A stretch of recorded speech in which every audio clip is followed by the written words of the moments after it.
গত ১৫ বছর অনেক সাংবাদিক নিজ উদ্যোগে ফ্যাসিবাদ সমর্থন করেছেন বলে মন্তব্য করেছেন বিএনপি মহাসচিব মির্জা ফখরুল ইসলাম আলমগীর।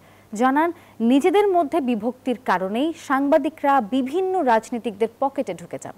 দুপুরে গণমাধ্যম সংস্কার কমিশনের সুপারিশ নিয়ে আয়োজিত এক মত বিনিময়ে এসব মন্তব্য করেন বিএনপি মহাসচিব Mirza Fakhrul Islam Alamgir.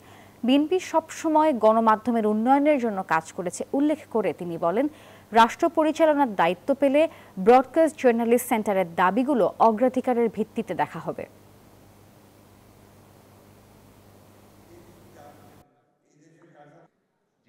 Bashundhara public school and college 2026 শিক্ষাবর্ষে ভর্তি চলছে।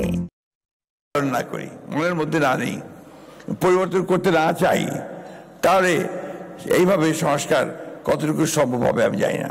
এই দেশ যা, এই দেশের কাঠামো যা, এই দেশের আমরা যারা সরকারে আছে বা সরকারি নেই, বিরোধী দলে আছি, যারা সাংবাদিক করছি, সব মিলিয়েই কিন্তু আমরা